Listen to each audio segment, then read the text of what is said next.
Boris Johnson's recent criticism has broken a conspiracy of silence regarding the damage which devolution has inflicted on the United Kingdom, a prominent opponent of Scottish independence has said, and banking consultant Bob Lydon said the Prime Minister's remarks also highlighted the fact that the process has consistently benefited Scotland at the expense of England.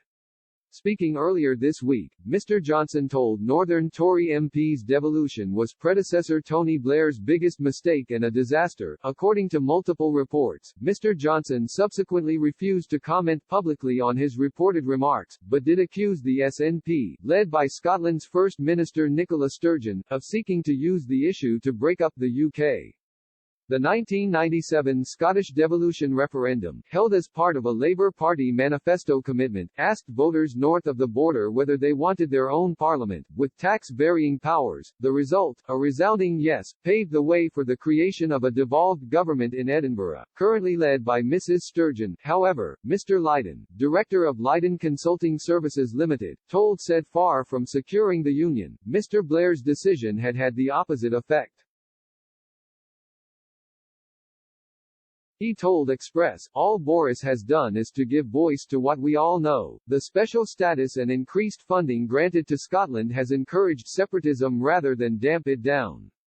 For Unionists, Tony Blair's settlement has been a total waste of money and effort. Tony Blair created in Scotland a false prosperity based, not on Scotland's intrinsic capabilities and still less on the good governance of the SNP, but on English gold in two ways."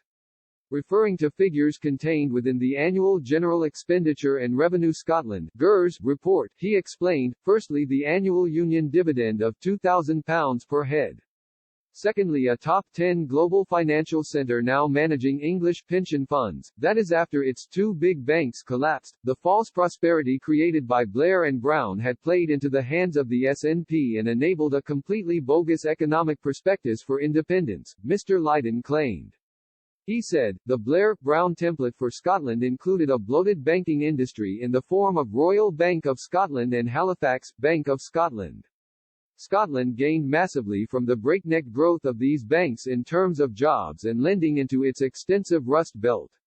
Scotland was the main beneficiary of the permission granted to RBS and e.x.p.osed to embark on reckless expansion, but when they both collapsed, it was the UK as a whole that took on the debt to rescue them.